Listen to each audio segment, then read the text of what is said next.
Hello, hello, and welcome to Mic Drop episode 20. As always, I'm joined by Nisha and Katie. Hello. Hello. And for this episode, we've actually decided to switch it up a little bit. So we're going for a different theme for today. We're just having the one topic and trying to dig as deep as we can possibly.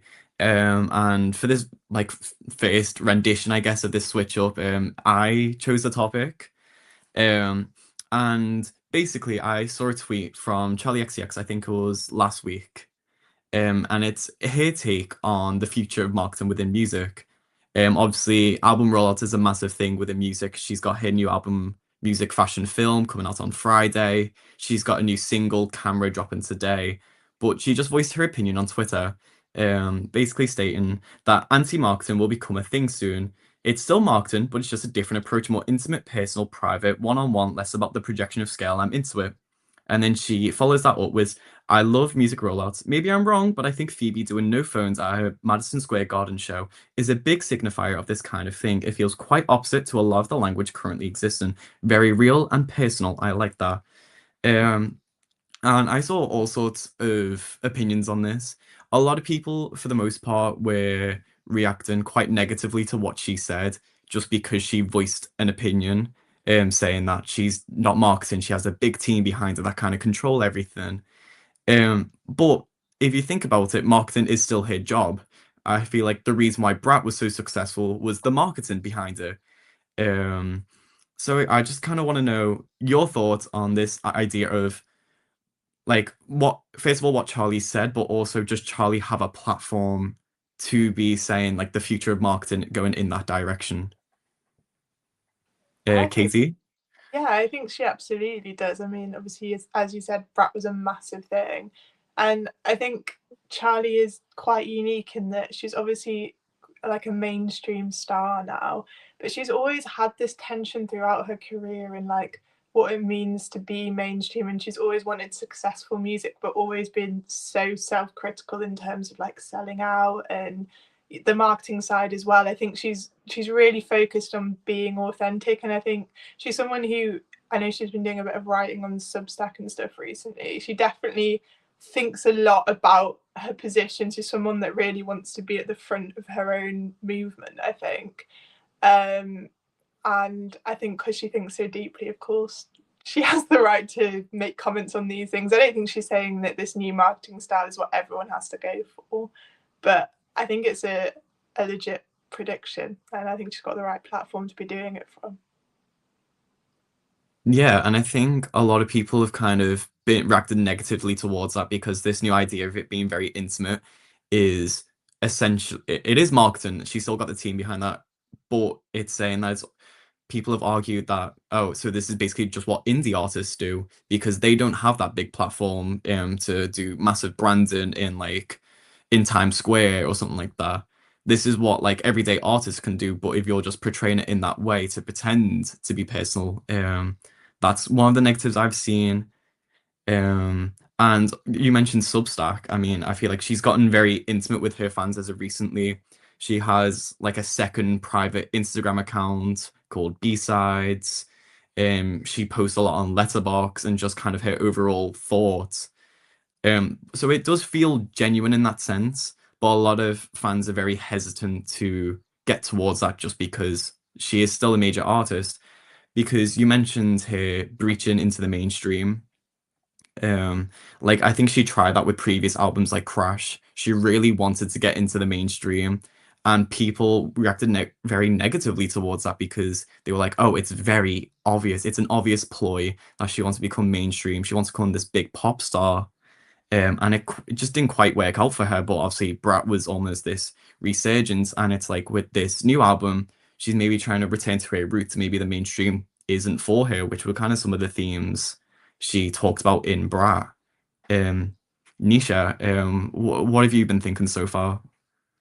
I really like it. I think it's something that should be encouraged. I think there's often a big disconnect between like a massive pop star and the fans. And I think, this kind of anti-marketing, this like kind of more more intimate shows and stuff like that. I think that's really something we should strive towards. Like I think the no phones at Madison Square Garden, I think that was like really cool because I'm kind of a person that I don't really love it when someone's on their phone the whole time at a show. And I just think it's good. I I'm happy that, you know, some artists might be heading in this direction, and I think Charlie has every right to sort of support that and kind of voice her opinion on it. Yeah, and I think a lot of people had some like negatives towards that comment that she means about the no phones that Phoebe Bridgers done. Because a lot of people like to have the memories not just of the show, but of like their time with their friends. But at the same day, like you see like joke videos online and it'll be at a festival or a concert and they'll go no phones in sight and it's every single person holding up the phone. So I mean, there's two sides of the coin, but what I've seen like that kind of reaction has been quite negative, and overall to what Charlie has said is quite negative because even though she says it in her tweet, it's like it's nothing new. People are like, yeah, it is nothing new. So then why are you stating it to us? Um, so I think it just depends of kind of what the general public is thinking. But I feel like as a society, we are moving to kind of away from like we want to be away from this exclusivity of not seeing a pop star like this whole nonchalantness, like they don't care. Like we want to see emotion and passion from artists, and like that's what makes art at the end of the day. But there's a lot of artists that like disappear, and then there's others that come into the limelight every now and again. And I feel like as a society, we're shifting away from that. Yeah, and I think for me, I always see Charlie as someone who's very human, and I don't think she's necessarily, I think she does contradict herself sometimes, and I think sometimes she does say these things that maybe aren't as big as she thinks they are. But I think in some ways that's because she's always thinking and she's always got deep thoughts on stuff. And I don't think she's like other stars who are a little bit more careful with what they put out there and maybe a bit more managed by their media teams. It does feel like she's one of us in terms of you hear more of her gut reaction and it might not always be as calculated. But I think she had a great point to make there, and maybe other people have made it before, but she's got a big platform, let us say it, I would say. Yeah, and I think like I totally understand with it's calculated, you expect people to have positive reactions for the most part, but the fact she's kind of received so much not negativity, but so much contradiction to what she has said, it has like made it feel like, oh, she is like genuinely human. She is thinking. She's not just this machine of people who have crafted this statement or this tweet that she's put out there. Yeah. And I I, think part of that, oh, sorry. there you go. No, no, you carry on. Well, I think she would admit that herself as well. I don't think she's someone that really tries to cover up her humanness. I think, you know, she's reflected on past albums and maybe said that particular ones haven't felt authentically herself, or she didn't think they were that good. I think she just is an example of someone that tries things and thinks and is willing to look at things in a new way. So I think that's why I get behind her. Yeah. And I was just going to mention like what she's done so far in this kind of album rollout. As I mentioned, the album releases this Friday, the 24th of July. And so far she's done two pop-up shows, one in Brooklyn and one in London, where in the Brooklyn show she brought out like Clairo, Kim Petras, and I think there was one other person. I'm trying to think now. We'll leave it. And underscores, that was it, underscores.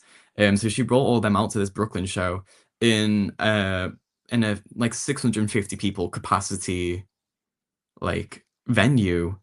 And it is like you'll see two sides of the coin of people getting to experience it because one experience to be in that intimate setting, but also there's a lot of this idea of FOMO, like this fear of missing out on being such a big part of her rollout, and you can't really be part of it other than like living vicariously through people. I remember when I first saw it, I was like, damn, I should have been there. Like it is a lot of this feeling, and after Brat, she's gained this massive, massive fan base, and to almost not restrict it to this capacity, but to have this, um, a lot of people do talk about like this FOMO and this fear of missing out.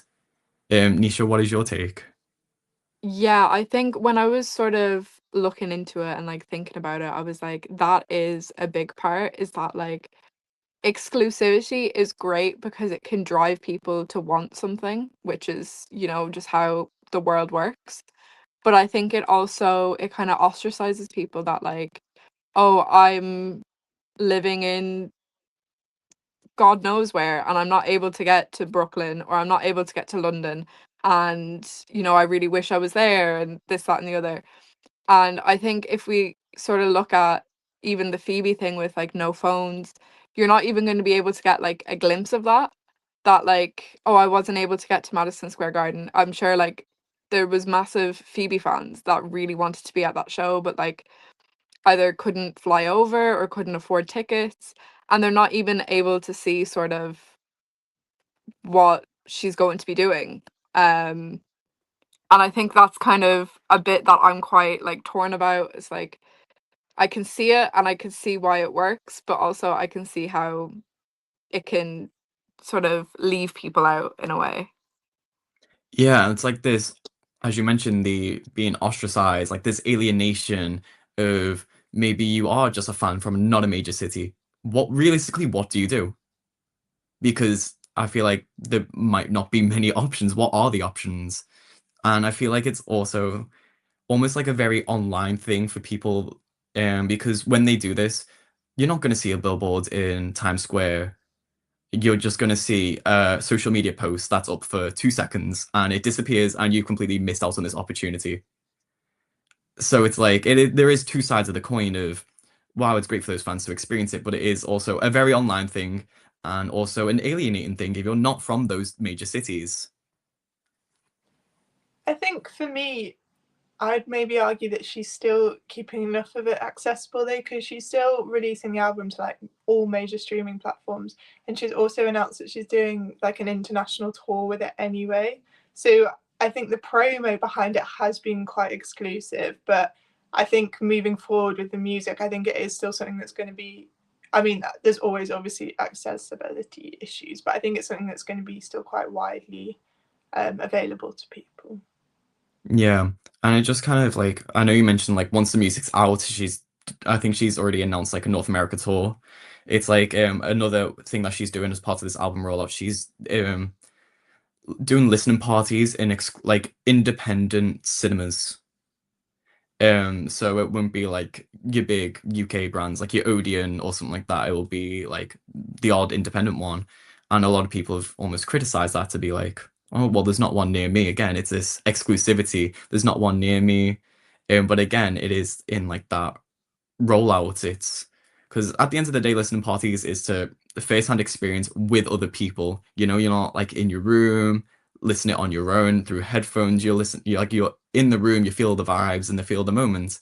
But to have in these independent cinemas that sometimes just aren't accessible to people because it's not like she's doing it all the way around. I think like in the UK it's 3 spots. Um, so yeah, that's another part of that just feels possibly alienating for some fans, and they feel like they're just being left out or not really targeted towards. I do think she's probably, not to sound like her biggest backer here, but I think she's probably likely to get criticised both ways. Because if it was major cinemas, people are going to be like, she's selling out, she's not authentic, she's just playing into these big brands whilst like talking about how she doesn't support them. So I think with an artist of Charlie's scale, she's going to get criticised either side, whatever she does, to be honest. Yeah, and kind of on that note of selling out, it was quite funny when she made The Moment, like kind of like the Brat mockumentary. I remember there was a moment from it where I think like the entire story is about selling out. If she fed into all this marketing tactics and all these ploys that in relation to Brat, and one of them was a credit card of um this green credit card where fans could get it, receive a ticket to the concert, and you know just be aimed. And apparently, it was aimed as a demographic of young gay people of being Charlie's fans. And obviously, this is a joke; it's not an actual real thing that happened. But yeah, like there is this side of the coin that she's delved into of completely selling out, obviously as a joke and not real, but like she has seen this other side of the coin, and it just hearing like the backroom chat, it just doesn't quite sound real. Um, Nisha, it was just like I feel like you smirked a little bit, and I was like, I would need to Yeah, know what you're thinking. I saw I've seen most of the movie. I haven't seen it all, but I was just recalling that part, and I think they did actually come out with a brat card. I don't know if it was a real bank card or something, but obviously it wasn't like it was in the movie. Anyone with a certain bank could get it, I think. Um, but yeah, I just think that like it's it's a weird thing because obviously people saw that movie and saw that they were making those cards and they were like, yeah, I'm gonna get that. And I'll be completely honest, I wanted that as well. I was like, that's so cool to have a card that's brat. Like I would be paying for everything with that, and I don't even carry out a card with me. Um, but I just think, especially someone of Charlie's scale, being a woman in the industry as well, she's going to get criticized for everything. And I completely agree with Katie on that. That I think, I think it is really cool, and that she's supporting these,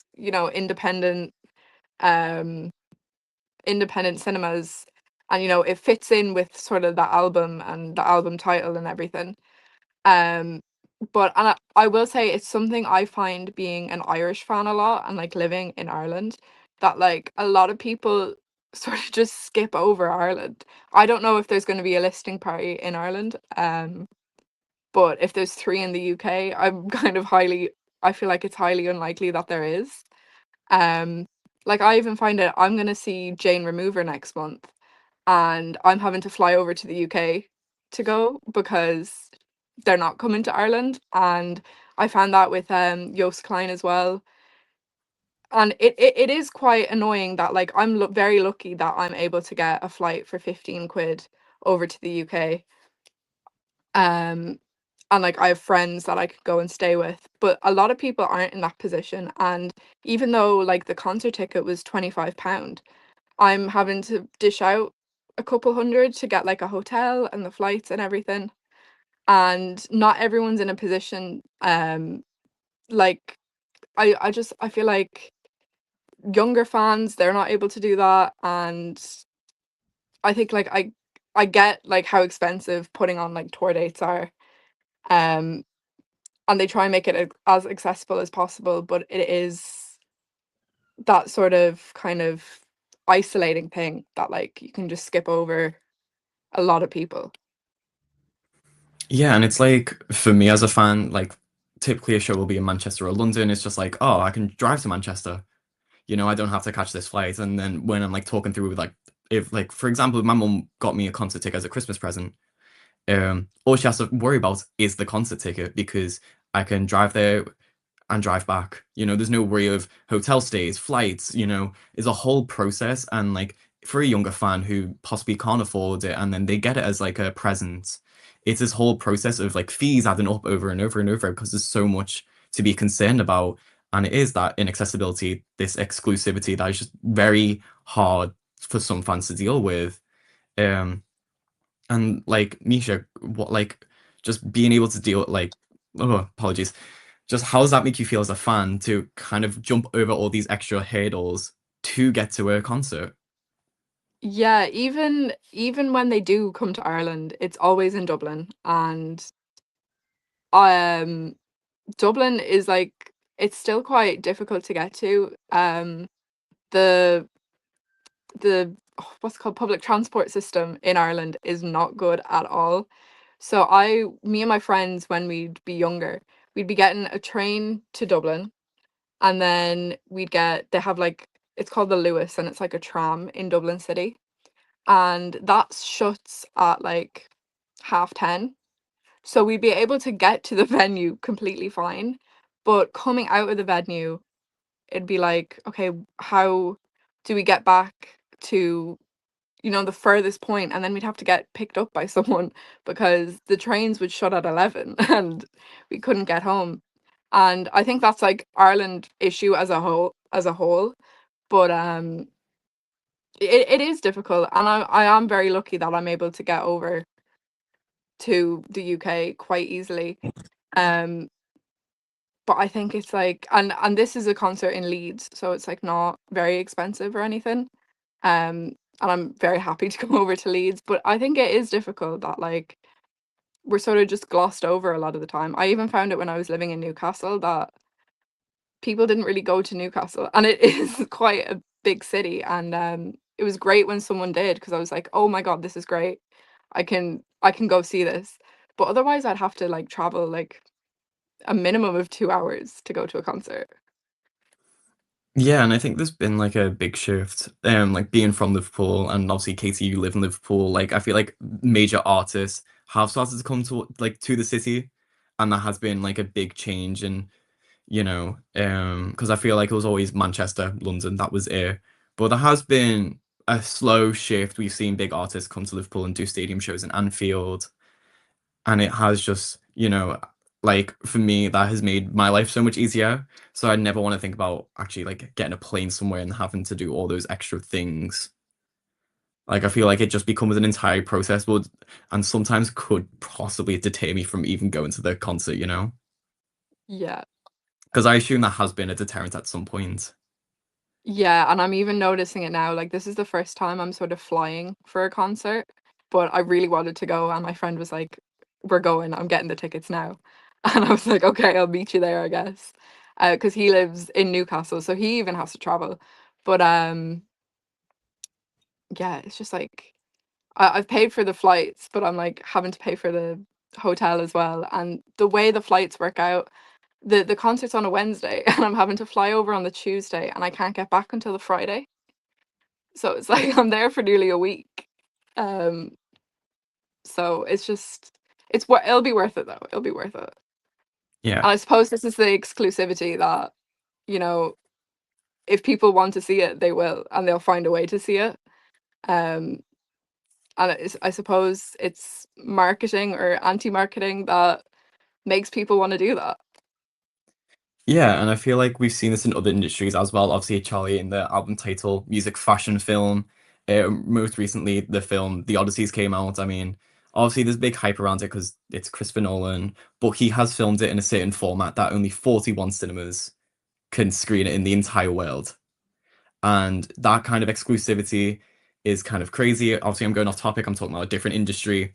But again, we are seeing this happen in other areas. Like this exclusivity is quite insane the fact that I think there's 3 in the UK, there's 3 in the entire of Europe, and only 41 in the world. I mean, this is not just a music thing. This is like a common kind of occurrence that we are seeing. But I kind of, it's almost working out because there is this exclusivity and scarcity that a lot of fans are jumping the gun. A lot of fans are going for it still.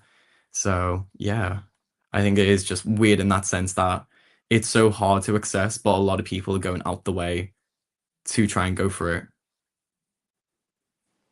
I also wonder, and this isn't relevant to what you said, Nisha, because obviously skipping a whole country is a very different thing.